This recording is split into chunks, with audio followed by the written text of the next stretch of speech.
जब ये फसल घर पे बोवेंगे ना जाके तो यहाँ हम खाएंगे क्या भाई? ये आ रहे हैं जा रहे हैं तो ये अपनी खेती को भी देखना पड़ेगा। अब हमारे द्वारा इतने तो नौकर चाकर ना आ जाओ बाबा जी, इतने नौकर चाकर तो हमारे पास है नहीं जो हमारी खेती ना कोई कर देवे भाई। इन्वेस्ट तो जाएंगे, आते रहेंगे जाते रहेंगे, ये रहेगा आवाहन और जावाहन लगा रहेगा। देखो जो आरोपित है इसमें उन पे करें कार्रवाई, जो नहीं है उन पे नहीं करें, निष्पक्ष तरीके से करें। हम कोई अटकल थोड़ी अटका रहे हैं उनके काम में।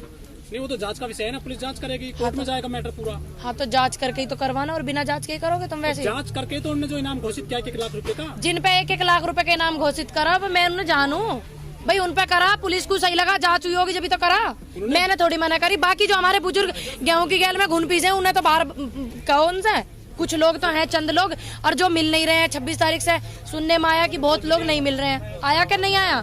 तो उनकी वो ये नहीं कह रहे किसान कि तुम इन्हें छोड़ दो, कह रहे निष्पक्ष तरीके से जांच करो, जांच करने के बाद जो गलत है उसे गलत ठहराओ, जो सही है उन्हें छोड़ दो, ये कहा। मैंने अभी क्या बताया भैया, घर पे खेती कौन करेगा? नौकर चाकर नहीं है ना हमारे तो। खाली हो गया, कुछ भी नहीं है। कहाँ आप गए? बिल्कुल परसों गए थे। चलो मैं तो गई नहीं हूँ, देख के आऊंगी मैं भी। हाँ जब भी बोलूंगी, जब भी जवाब दूंगी, ऐसे नहीं दूंगी। पूनम जी, जिस तरह से पुलिस कार्रवाई कर रही है, दिल्ली पुलिस खासतौर पर फुटेज खंगाल रही है, इनाम घोषित कर रही है, क्या किसान कुछ डर रहे हैं जिस तरह से संख्या कम हो रही है यहाँ पे? भाई उनका काम तो है ही, वो तो देखेंगे नहीं देखेंगे, चेक तो करेंगे सारी चीजें, तो वो चेक कर रहे हैं, उन्हें करन दो अपना काम। किसान अपने अधिकार के लिए बैठा है, ये क्यों डरेंगे? इन्होंने कोई गलत काम थोड़ी करा, इन्होंने कोई गलत काम नहीं करा, ये दूसरे देश से नहीं आए, ये आतंकवादी नहीं है, इस बात को ये जानने में। अगर ये आतंकवादी होते तो ये सारे अपने घर में चले जाते हैं, आंदोलन यहाँ से खत्म हो जाता। सरकार ने थका दिया आप लोगों को, तुम्हें लग रहा है ऐसा? सरकार को हमने सरकार को बिल्कुल पावरफुल बनाया, और यह सरकार ने हमें बनाया। बताओ आप। नहीं लोगों का कम होना क्या समझ? बता तो दी मैंने, घर पे खेती कौन करेगा? नौकर चाकर नहीं है किसानन के, खुद करें जाके, फिर यहाँ क्या भिजवावेंगे? घर में तो कई लोग बताइए, सारे चले जाएं एक साथ। अब एक बात बताओ, एक व्यक्ति एक परिवार में, मैं अपने परिवार में से वो अकेली हूँ यहाँ, बाकी मेरे घर वाले काम देख रहे हैं, मेरी मम्मी काम कर रही है, काय कुछ अलग है कि वापिस जब जरूरत पड़ेगी तो फिर से वही माहौल हो जाएगा, देखते रहो आप। अभी जरूरत नहीं है। अरे अभी ये है ना, आना जाना लगा हुआ है भाई उनका, अपने घर के काम भी तो देखेंगे वे। क्या बार बताऊं मैं, इस बात को तो इन्हें स्वीकारना पड़ेगा। क्या बार कहूं मैं, अगर कोई भी आंदोलन देश में चलता है और सत्ता में जो सरकार होती है, देश में जिसकी सरकार होती है, उसके विपक्ष में जब कोई आंदोलन चलता है तो विपक्षी जो लोग होते हैं, जितने भी दल होते हैं, वो आ जाते हैं आंदोलनकारियों को सहयोग करने के लिए। ये ना है जब कांग्रेस के खिलाफ आंदोलन चला, ये ना है कि अब विपक्ष अपनी राजनीति चमका रहे। भाई ये बात तो आपको स्वीकार करनी पड़ेगी कि आते हैं और इन्हें ज्यादा तकलीफ हो रही। विपक्ष यही चिल्ला रहे हैं ज्यादा ही, पता ना क्यों चिल्ला रहे हैं इतने। हाँ तो आंदोलन खत्म करने की अपील करी है माननीय मोदी जी ने, बात करेंगे वे और समाधान निकला, क्योंकि अब तो डायरेक्ट बात होगी ना। मोदी जी कहते हैं मैं डायरेक्ट बात करूंगा, कह रहे थे ना अभी आज किस में तो हम भी करेंगे। हम काय को मना करते करने को? तो शुरू से किसान तो शुरू से मना कर रहे हैं, काय को मना करते हैं? अरे एक बात बताओ, हमने अगर एक बात बताओ, कानून रद्द हो गए, 12 दौर की वार्ता हमने वैसी कर ली। 12 दौर की जो वार्ता हुई है वो बिना रद्द हुए हुई है ना, कैसी बात करो, हुई तो है ना। ये नतीजा निकल जाएगा, कोई एकदम कुछ आफत आ रही है, कोई बात ना, इन्हें टाइम चाहिए, समय चाहिए, तो वो समय दे दिया हमने ना। कुछ गलती कर दी सरकार ने, अकेले ने कर ली वार्ता। मेरी सवाल भी सुनो आप, सरकार ने क्या अकेले ने करी वार्ता? सरकार दोनों ने करी है, हाँ या ना बोला है बस। हाँ ना काय को बोला, कहीं ना बैठ गई ना, रद्द कर दो, नए बिल ला दो, इनकी सहमति सुझला दो। तो शर्त बताइए, शर्त बताइए भाई, इनके लिए तुम बिल लेकर आ रहे हो, इनकी सहमति से नए बिल बना दो दोबारा से। अब एक बात बताओ, एक परिवार में से एक ही व्यक्ति तो आता है भाई। अब बताओ जो 4-5 व्यक्ति घर वाले, उनकी गिनती आप सरकार में करोगे या हमारे साथ करोगे? आंदोलन जो कर रहे हैं किसान, या उनके साथ करोगे? तुम ही बताओ। चलो आपको यहाँ 10,000 15,000, हर बॉर्डर पे 10,000 15,000 दिख रहा, और जो मेरे घर 4 मेंबर बैठे वे भी इन कानूनों का विरोध करते हैं, वे भी आपको उनमें गिनती नहीं लगेगी आपको? बताओ आप। एक बात बताओ, हम बोल रहे हैं, हम जवाब दे रहे हैं, हमारी आवाज ना पहुंच रही वहां तक? भाई एक बात बताओ, नेताओं के जवाब से क्या मतलब है? जवाब तो इन किसानों से लो ना। कृषि करने की कौन करे खेती? कौन करे भैया खेती?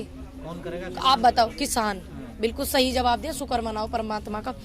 किसान करेगा खेती। कोई मंत्री जी ऐसे हैं जो अपने पद को छोड़ के खेती करेंगे? नहीं करेंगे।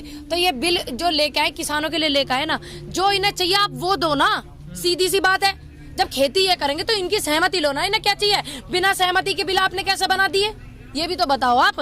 एक बात बताओ आप, ये देश जो है, ये हमारा एग्जाम्पल मत दो आप। सीए राष्ट्र जन आंदोलन था, उससे पहले। और एक बात सुनो, ये जो देश है, ये जो देश है हमारा, ये कृषि प्रधान देश है। ठीक, हमारे देश को ही कृषि प्रधान। ऐसे तो और हर आप व्यक्ति इनके लिए के कुछ लिए हमसे लेकर आ रहे हो, सुनो मेरी बात, आप इनके लिए कुछ कानून लेकर आओ, क्या आपका फर्ज नहीं बनता इनसे सलाह लो? और आपने नहीं ली, छोड़ दो। अब ये इतना विरोध कर रहे हैं, अब तो इनकी सुनो। चलो मान लेते हैं नहीं लेते सलाह, सरकार सुनने के लिए तैयार तो है। तो हम भी तो कह रहे हैं, हम सुना रहे हैं, हम इतने दिन से सुनाई तो रहे हैं कि हमारी ये समस्या है, समस्या लेके हम बैठे हुए हैं। समाधान तो वे निकालेंगे, नहीं निकालेंगे। अब समाधान वे अपनी मर्जी से निकालना चाह रहे हैं, ये गलत है ना। सरकार कह रही किसान हट धर्मी पे। हट धर्मी पे कैसे हैं हम? हट धर्मी पे चीज की कानून वापस होने चाहिए, कानून वापस होने चाहिए। ये क्यों कह रहे हैं इस बात को? चाहे मर्जी कुछ हो जाए, चाहे मर्जी देश पलट जाए, चाहे मर्जी ये किसान मर जा, पर संशोधन नहीं होगा, रद्द नहीं होगा। ये क्यों कह रहे हैं? सरकार इस बात को बताओ। गली मोहल्ले में तो बने नहीं है, संसद में बने जहाँ कानून बनते हैं। अच्छा, फिर ये वैसी बहस कर रहे हैं, ये खामों का इतने लोग पढ़े, इनकी भी तो सलाह लो। और दूसरी बात, आप कह रहे हो ये हटकर्मी है, ये भी तो हटकर्मी है। वो कारण बताओ। हट धर्मी, हाँ, हट धर्मी, हटकर्मी। आप वो कारण बताओ कि आप भी तो हट करके बैठे हो। चाहे मर्जी देश में कुछ हो जाओ, चाहे मर्जी देश का कुछ नुकसान हो जाओ, चाहे मर्जी कितने करोड़ों रुपए का नुकसान हो रहा वो हो, चाहे मर्जी यू किसान मर जाओ, जितना भी, वे भी तो इस बात को कह रहे हैं कि संशोधन ही करेंगे। वो भी तो आप बताओ, कारण भी तो बताओ। आप भी क्यों अपनी हट करके बैठे हो भाई? अगर आपको कानून लेके आने हैं, आपको कानून लेके आने हैं किसानों के लिए, आप किसानों के फेवर में अच्छा कर रहे हो, अच्छी बात है। तो हम ये थोड़ी कह रहे हैं कि आप हमारे लिए कोई कानून मत लाओ, हम तो कह रहे हैं लेके आओ, इन्हें रद्द कर दो, दूसरे नए कानून बना लो। भाई हम तो कह रहे हैं इनसे कानून बनाने को, और ये थोड़ी हम इनकी तरह हट पकड़ के बैठे हैं। ये तो हट पकड़ के बैठे, संशोधन नहीं हो, कुछ नहीं होगा। और अच्छा, ये यहाँ पे आप देखना किसके ज्यादा जमीन है, ज्यादातर देखो आप, नॉर्मल घुमा के देखो इसे, आप बताओ। आप कहने का मतलब ये है कि अमीर किसान बैठे हुए हैं, जो छोटे किसान। अरे भैया, मेरा बहुत कम जमीन है, मैं तुम्हें बता दूं अपनी, बहुत ज्यादा कम है मेरा।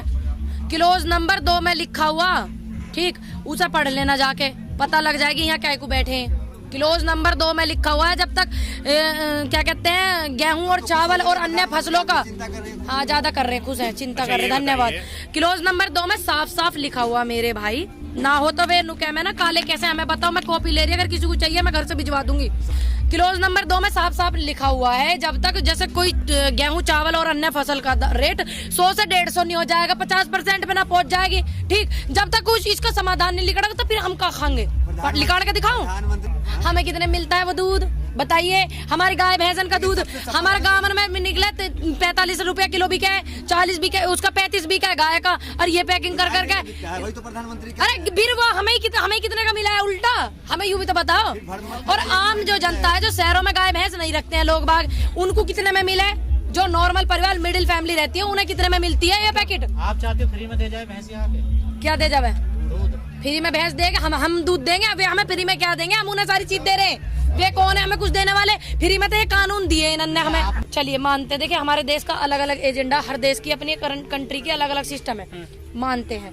हमारे देश पे वे बोल रहे हैं, चलो इन्हें महसूस हो रहा, ठीक है। दूसरी बात, हमारे देश की बेइज्जती जब ना हुई, जब 2 बजे वह छोरी हाथरस वाली का इन्होंने सब जलाया, रात को 2 बजे पेट्रोल छिड़क के, है बताओ। जब बेइज्जती नहीं हमारे देश की जब बेइज्जती नहीं, जब हमारे अन्नदाता कृषि प्रधान देश कहे जाने वाला का अन्नदाताओं को इनके जो पार्टी के नेता है वो ये कहते हैं जूतों चप्पलों से खदेड़ेंगे, जब हमारे देश की बेइज्जती नहीं है। बताओ, आज हमारा अन्नदाता सड़क पे पड़ा है, जब बेइज्जती नहीं है। बताओ अब आप मुझे, आज हमारे देश में युवा जो है बेरोजगार घूम रहा, ठीक, जब हमारे देश की बेइज्जती नहीं है। हर साल 2 करोड़ पद देने की बात करी थी माननीय मोदी जी ने, तो 7 साल होगी, 14 साल हो गए, 14 करोड़ पद हो गए क्या नहीं हो गए? मंदिर दे दिया। सुनो मेरी बात, अच्छी बात है, भगवान जी ने कमर दिन मंदिर बना दिया, अच्छी बात है। मेरी बात सुनो, ना तो कोई मंदिर खाने को देगा, ना मस्जिद कोई खाने को देगी, ना कोई गुरुद्वारा खाने को देगा, ठीक, और ना कोई ये चर्च देने का, ठीक। आप जो हमारे अधिकार हैं उन्हें आगे बढ़ाओ, आप हमारे देश को विकसित बनाओ। जब इनके देश की बेइज्जती ना हो रही थी, जब ये लड़की जो हॉस्पिटल में एडमिट करवाने के लिए उन्होंने कह दी बेड खाली नहीं है एम्स में, बताओ, जब नहीं देश की बेइज्जती हो रही थी।